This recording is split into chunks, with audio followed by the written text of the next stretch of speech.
Como colônia, o Brasil viveu os ciclos do pau-brasil, do açúcar e do ouro, voltados ao mercado externo e aos cofres de Portugal.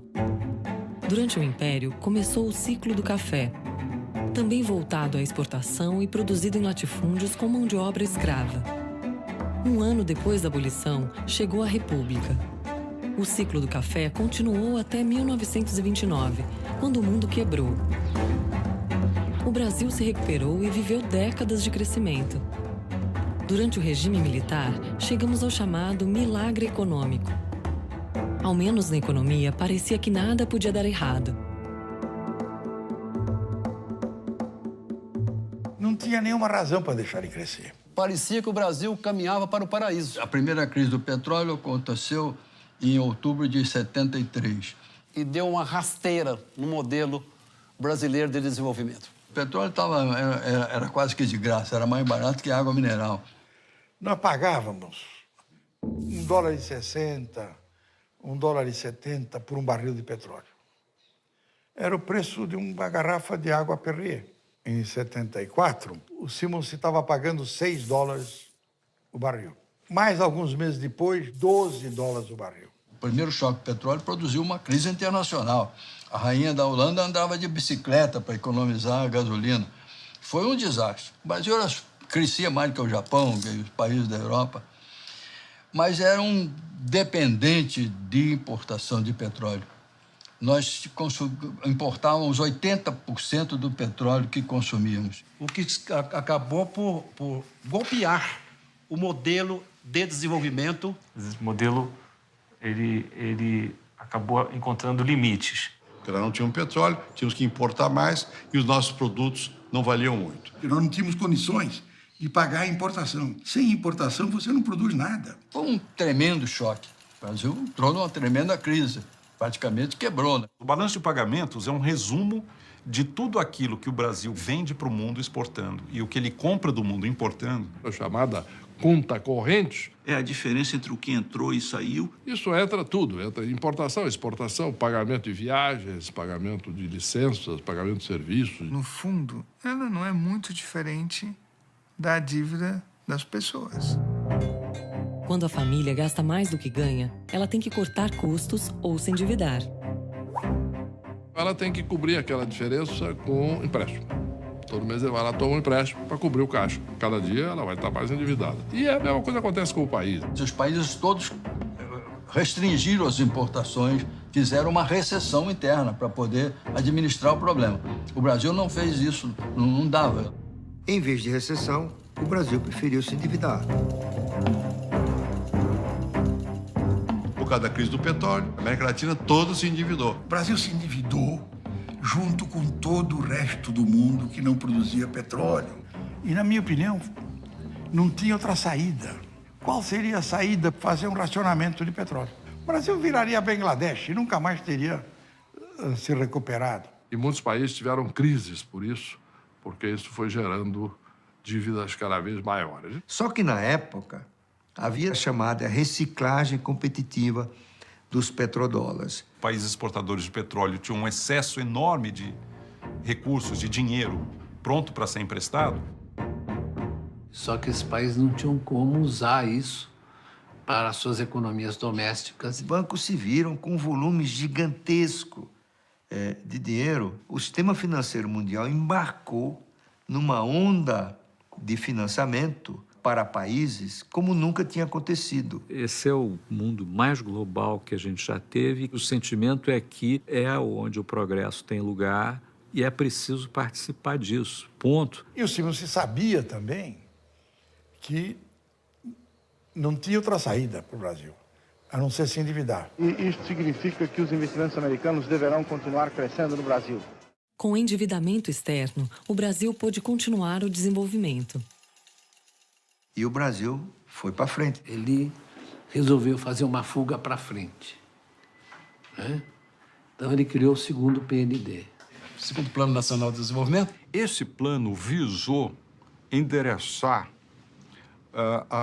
uma nova etapa no processo de substituição de importações. Mas num nível mais sofisticado. O Brasil resolveu passar para o estágio da produção de bens de capital, máquinas, equipamentos, etc. Na área química, na área siderúrgica, na área de papel e celulose. Infraestrutura, siderurgia, metais não ferrosos. A indústria petroquímica, energia, pesadamente, Itaipu. Estradas de rodagem. Tudo quanto era parque produtivo, novas ferrovias, um programa atômico monumental, e criando uma estatal por semana. Criaram 400 estatais. Foram muitos processos simultâneos que deram origem a um grande ciclo de crescimento também.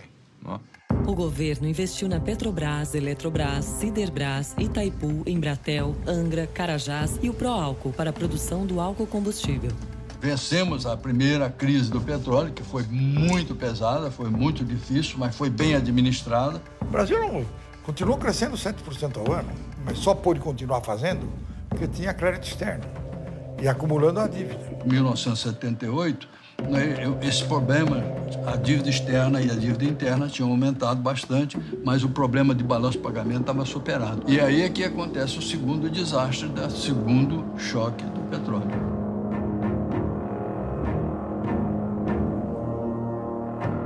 Nós, como vários outros países que haviam se endividado por ocasião do primeiro choque do petróleo, sofremos um triplo golpe. Nós tivemos o segundo choque do petróleo, uma nova quadriplicação em 79. Se no primeiro choque passou de 2 para 10, no segundo choque passa de 10 para 36.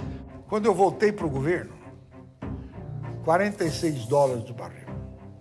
Era impossível você fazer um desenvolvimento das exportações que pudesse pagar isso. Aí foi uma desgraça. Nós tivemos que administrar esse problema com mais a dívida externa. Depois do choque do petróleo, a inflação chegou a 12% nos Estados Unidos, então eles levaram a inflação, os juros, a quase 20%. O Volcker, presidente do Banco Central norte-americano, elevou as taxas de 2,5% a 3% até perto de 20%. Aquilo nos pegou numa posição frágil. Como os nossos contratos eram em juros flutuantes, nossa dívida triplicou, né? Nós já tínhamos uma série de projetos e investimentos ordenados, como Itaipu, por exemplo, que passou a pagar 25% de juros sobre os empréstimos que havia tomado no mercado internacional. Isso reverberou no mundo inteiro, produziu um grande choque, arrochou o crédito mundial. Porque você estava em uma plena crise mundial, uma crise de proporções gigantescas. Uma crise que quebrou o mundo. De maneira que já em 1980, 81, o Brasil se defronta com um bloqueio no financiamento externo. Que levou o Brasil a quebrar financeiramente, como quase todos os países da América Latina, exceto a Colômbia. E, além disso, houve uma recessão sincronizada dos países da OECD, os países ricos. Cada um desses eventos por si só já seria dramático. A combinação dos três, num período muito curto de tempo, significou que vários países se viram em dificuldades insuperáveis. O presidente Figueiredo costumava dizer o seguinte: soltaram contra o meu governo os 4 cavaleiros do Apocalipse. Só falta uma praga de gafanhoto. Peguei o carro, saí de lá, meio constrangido. Aí eu pego o jornal, abro assim, uma onda de gafanhotos invade Mato Grosso. Além da dívida, do balanço de pagamentos e da queda do PIB, chegava ainda outra praga, a inflação ascendente. O nível de endividamento não é do Brasil, é do mundo. Tinha atingido proporções que não tinha mais condição de continuar. A dívida tinha adquirido um tamanho que era impossível de ser resolvido. Então, o que aconteceu? O que houve foi uma crise da dívida externa na virada dos anos 70 para os 80. Todos os países que importavam petróleo se endividaram por um mecanismo muito interessante, que é uma espécie de jogo de criança. O banco emprestava para a gente o dinheiro para comprar o petróleo do árabe. E o árabe pegava o dinheiro e depositava no mesmo banco. Então, tinha uma brincadeira de roda. Em algum momento, alguém chegou e disse: mas o cara recebeu o meu. Não, o teu não existe.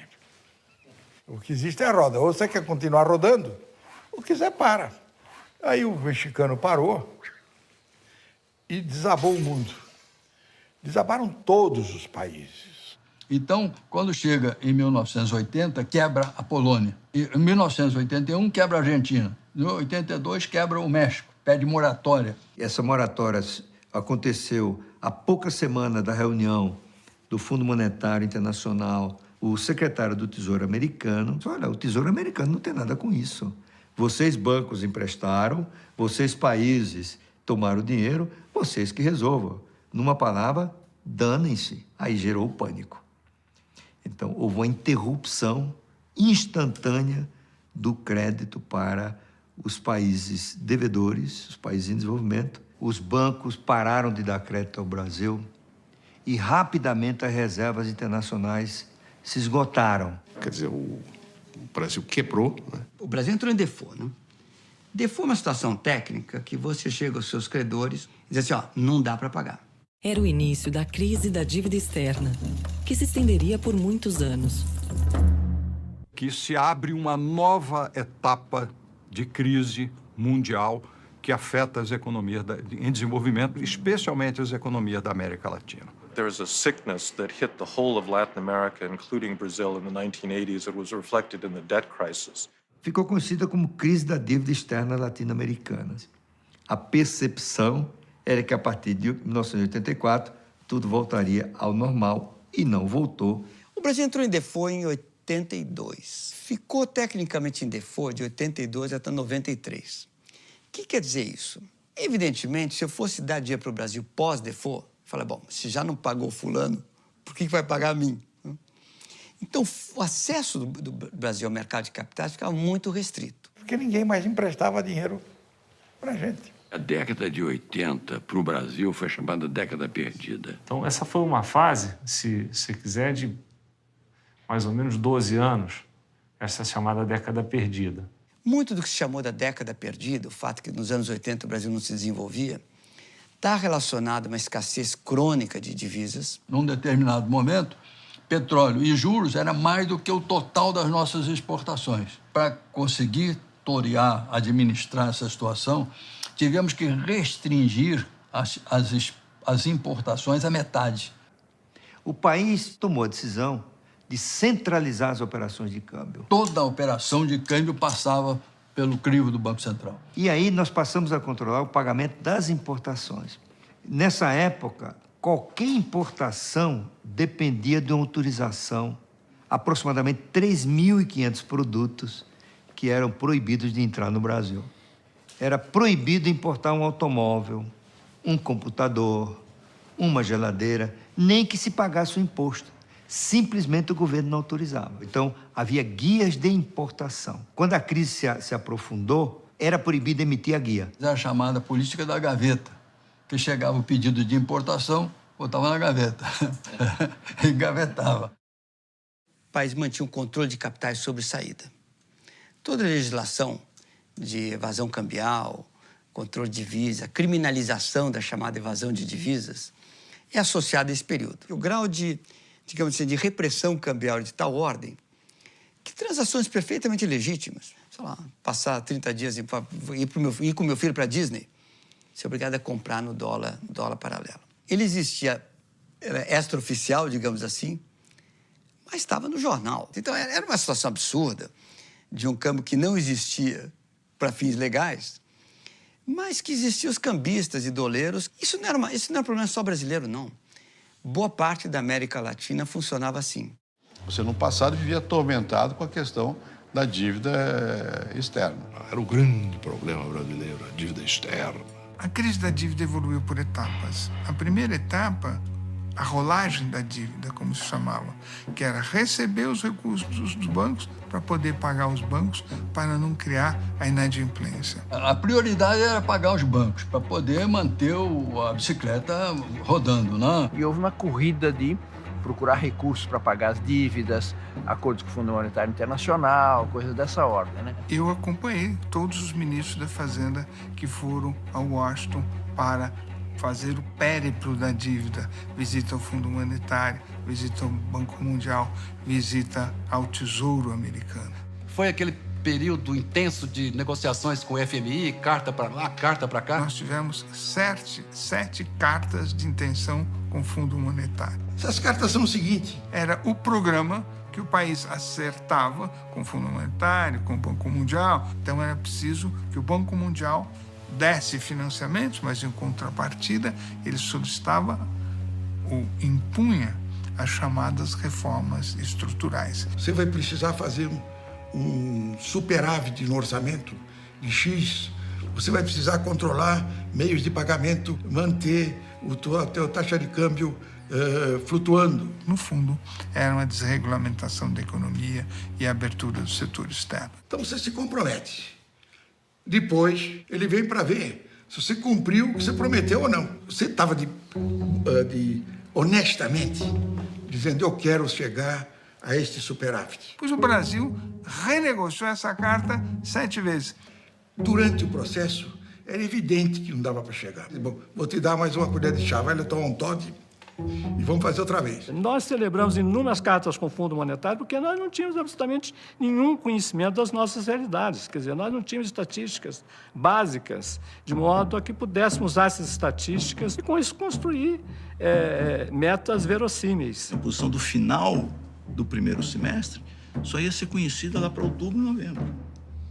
Então, não era uma informação que tinha qualquer utilidade sob o ponto de vista de gestão das finanças públicas. E sem informação, o próprio Estado funciona pior, né? Porque o próprio Estado não tem informação adequada para tomar suas decisões. O Brasil sempre era visto assim, uma simpatia. O brasileiro, todo mundo gosta. Quem não gosta do Brasil? Todo mundo gosta do Brasil. Mas olhava assim sem muita seriedade, né? Com um certo sorriso nos lábios. Assim, um país não muito sério. E a população ia às ruas contra o FMI. As receitas do FMI não eram remédios doces, eram remédios amargos. Às vezes era sacrifício. O governo tinha que gastar menos, o país tinha que desvalorizar a sua moeda. Significaram corte de políticas sociais, recursos de políticas sociais, deterioração do poder aquisitivo dos salários, precarização das relações de trabalho. É evidente que o FMI tem a sua própria visão do mundo, mas dizer que o FMI vem para prejudicar o país é uma grande tolice, que há muita incompreensão sobre o FMI. Então, esta falta de conhecimento do trabalho que é feito, da relevância desse trabalho, faz com que haja visões políticas interessadas, né, pouco sinceras, interessadas em difundir uma visão como essa. Mas que você pode usar no processo eleitoral. Era muito fora FMI. Seu país se rebelava contra isso, etc., e dizia que não ia pagar e tudo isso. Porque essas populações foram instrumentadas por uma visão equivocada. Só olhar para a Argentina agora e ver quanto vale uma ajuda boa, bem feita da FMI. O Brasil foi o país que ajustou mais rapidamente a sua economia. O Brasil voltou para o equilíbrio em contas correntes. Nem foi por virtude, não. Foi por causa de uma política recessiva profunda. Em 81, nós tivemos uma queda de 3 ou 4% do PIB e em 83, novamente, um encolhimento de 3 ou 4%. Para você ter uma ideia, o PIB per capita brasileiro caiu em nada menos que 81, 82, 83. E o número de gente que precisava trabalhar aumentou muito. Então, tivemos desemprego enorme, tá? Além disso, a dívida continuava aumentando e a inflação continuava se acelerando. O problema da inflação era uma tragédia. E eu digo sempre que a maior frustração da minha carreira pública foi a inflação. A inflação foi crescendo de 15 para 20, 40, 70, 100, 200% de inflação nas nossas mãos. Para nós era uma vergonha. Essas dificuldades econômicas, a meu ver, até ajudaram a antecipar o projeto democrático. A liberdade e a democracia estão aí, né? Isso vem da luta direta já. E a gente venceu a ditadura juntos, unidos. A morte foi decretada na Praça da Sé. População na rua pedindo o direito de votar. Eu, aos 19 anos, estava dentro de uma prisão, grávida do meu primeiro filho. Abraçada com pessoas que eu não conhecia, chorando, abraçada na bandeira do Brasil. Mas, efetivamente, essas eleições não foram diretas. A proposta foi rejeitada pela Câmara. A ditadura sobreviveu mais 2 anos, né? Mas já estava ferida de morte. As eleições foram indiretas, mas Tancredo Neves e Paulo Maluf as disputaram como se fossem diretas. A crise se torna cada vez mais profunda. E o ministro Dornelles ia ser ministro da Fazenda. Havia entregue a ele, Dr. Tancredo, uma churumela de documentos, um cartapácio, sobre a situação da economia brasileira. Alguém quis agradá-lo. Falou assim: doutor Tancredo, o senhor foi fundamental para acabar com a ditadura, botar os milicos para fora. Então o doutor Tancredo falou assim: botamos os militares para fora coisa nenhuma. Eles viram isso aqui e desistiram. E deu uma gargalhada, né? Em 1985, o Colégio Eleitoral elegeu presidente da República o senador Tancredo Neves. Depois de 51 anos de trajetória pública no país, onde foi quase tudo, né? Depois de viver o drama de Getúlio, sendo seu ministro da Justiça, foi primeiro-ministro do parlamentarismo, ele foi governador de Minas, ele foi presidente do BNDES. O Tancredo foi diretor da SUMOC, que depois que é a semente do Banco Central. Um homem com esse currículo, com essa história, aos 74 anos, consegue chegar ao seu objetivo de vida inteira, subir a rampa do palácio, mas sobe num caixão, sob a bandeira nacional e com o país todo chorando e sofrendo. Tragédia grega, a brasileira. 21 de abril, o fim do martírio. Morre Tancredo. Depois do enterro, em São João del Rei, Sarney pede um pacto político para governar o país. Quando veio a morte de Tancredo, primeiro veio a perplexidade. Assume o presidente José Sarney, que era o vice. Vice era um pouco aquilo que o Jô Soares falava, né? Vice não é nem nome de rua. De repente, o destino me levou a essa solução, que foi o maior choque que eu podia ter na vida. Calcule o que é às 4 horas da manhã, você ser avisado que vai assumir a presidência de um país do tamanho do Brasil, com os problemas que ele estava tendo, saindo de uma transição democrática e com todos os problemas que nós vivíamos, de natureza econômica, de natureza social e de natureza política. O vice José Sarney assume interinamente a presidência no dia 15 de março. A ditadura entregou a economia desorganizada, do ponto de vista fiscal, muita desordem nas contas públicas, uma inflação alta e o país com uma dívida que não conseguia pagar.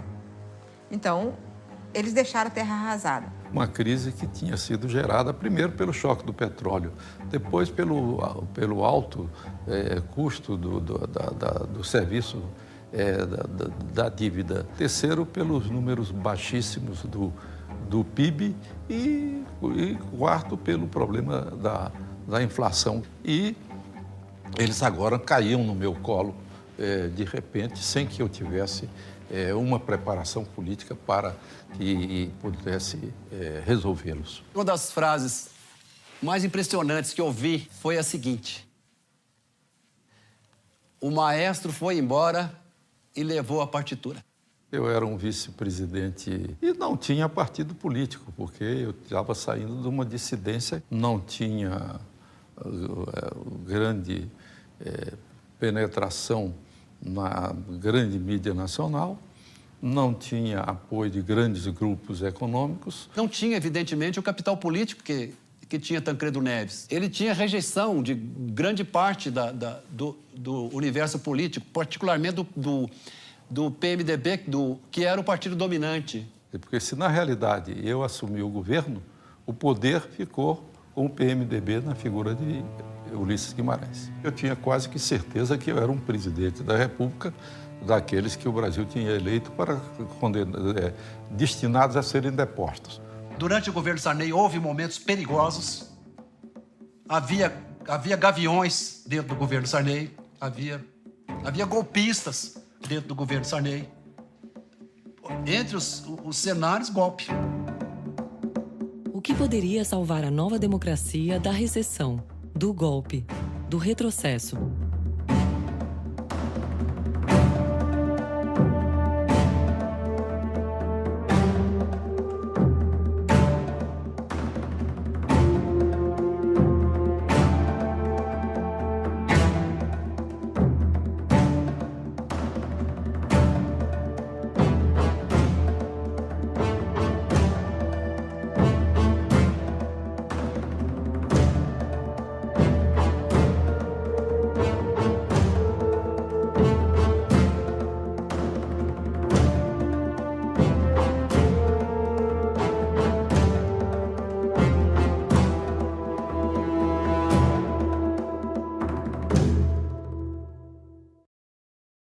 viram com um volume gigantesco de dinheiro. O sistema financeiro mundial embarcou numa onda de financiamento para países como nunca tinha acontecido. Esse é o mundo mais global que a gente já teve. O sentimento é que é onde o progresso tem lugar e é preciso participar disso, ponto. E o segundo, se sabia também que não tinha outra saída para o Brasil, a não ser se endividar. E isso significa que os investimentos americanos deverão continuar crescendo no Brasil.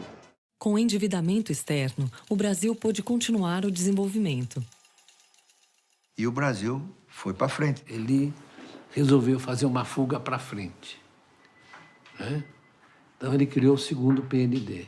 Segundo Plano Nacional de Desenvolvimento? Esse plano visou endereçar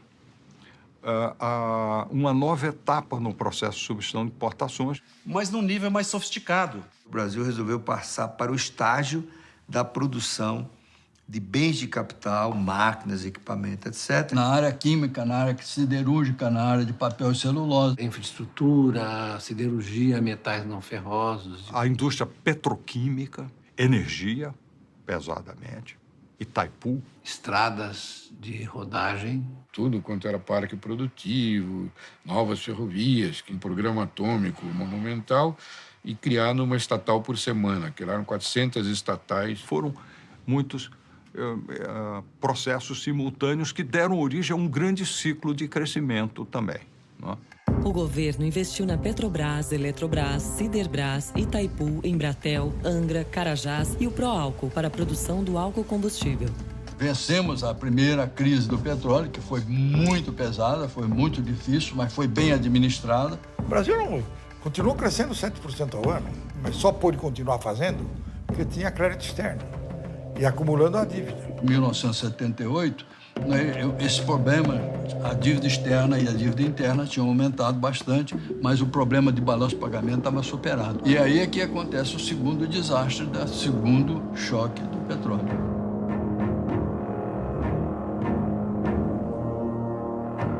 Nós, como vários outros países que haviam se endividado por ocasião do primeiro choque do petróleo, sofremos um triplo golpe. Nós tivemos o segundo choque do petróleo, uma nova quadruplicação em 79. Se no primeiro choque passou de 2 para 10, no segundo choque passa de 10 para 36. Quando eu voltei para o governo, $46 do barril. Era impossível você fazer um desenvolvimento das exportações que pudesse pagar isso. Aí foi uma desgraça. Nós tivemos que administrar esse problema com mais a dívida externa. Depois do choque do petróleo, a inflação chegou a 12% nos Estados Unidos, então eles levaram a inflação, os juros, a quase 20%. O Volcker, presidente do Banco Central norte-americano, elevou as taxas de 2,5% a 3% até perto de 20%. Aquilo nos pegou, uma posição frágil. Como os nossos contratos eram em juros flutuantes, nossa dívida triplicou, né? Nós já tínhamos uma série de projetos e investimentos ordenados, como Itaipu, por exemplo, que passou a pagar 25% de juros sobre os empréstimos que havia tomado no mercado internacional. Isso reverberou no mundo inteiro, produziu um grande choque, arrochou o crédito mundial. Porque você estava numa plena crise mundial, uma crise de proporções gigantescas. Uma crise que quebrou o mundo.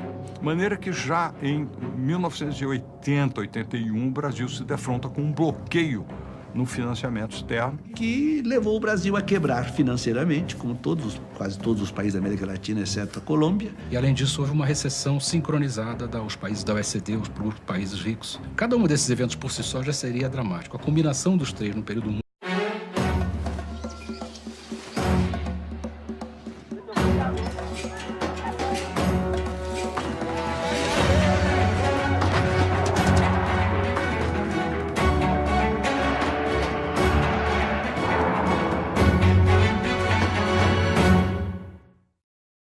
Como colônia, o Brasil viveu os ciclos do pau-brasil, do açúcar e do ouro, voltados ao mercado externo e aos cofres de Portugal.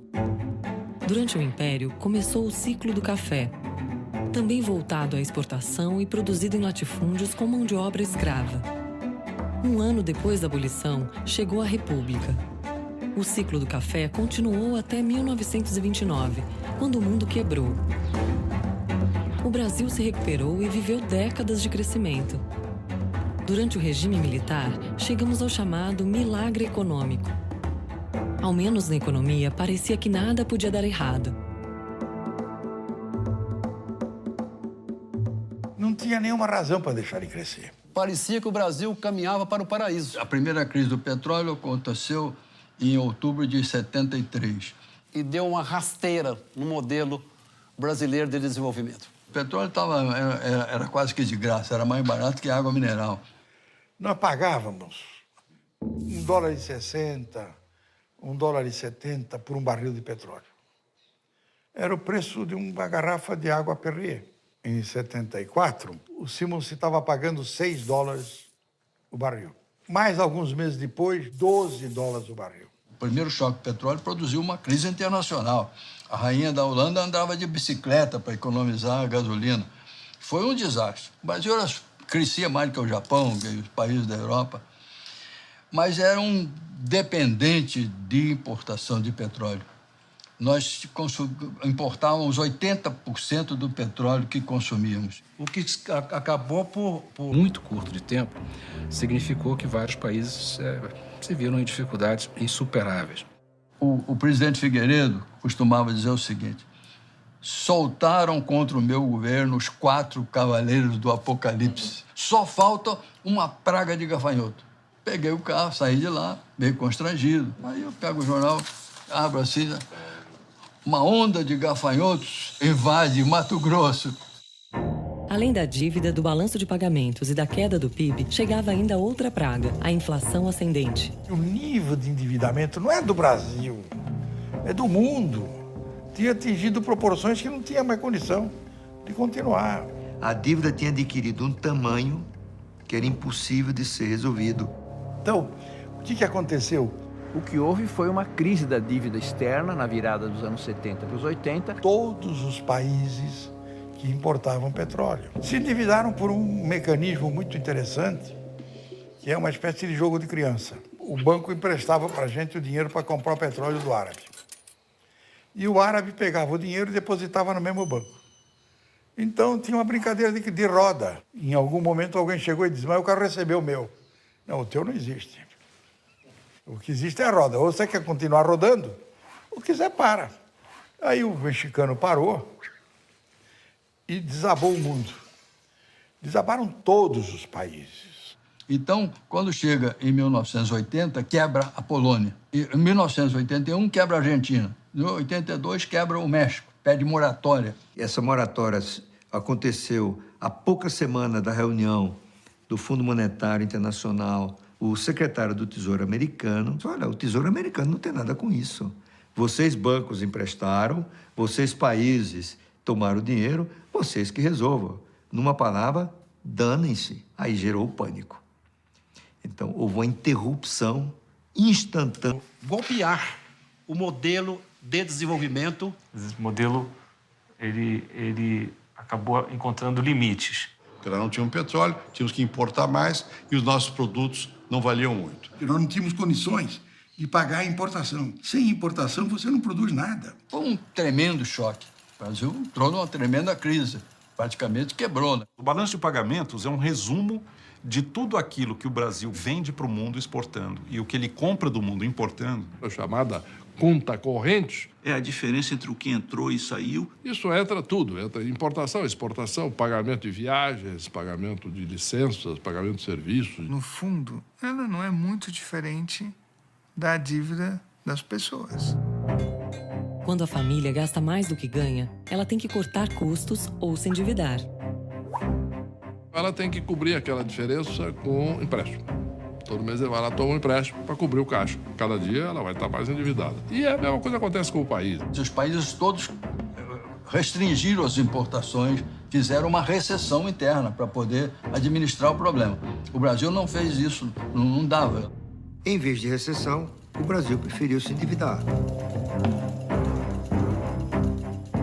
Por causa da crise do petróleo, a América Latina toda se endividou. O Brasil se endividou junto com todo o resto do mundo que não produzia petróleo. E, na minha opinião, não tinha outra saída. Qual seria a saída? Fazer um racionamento de petróleo.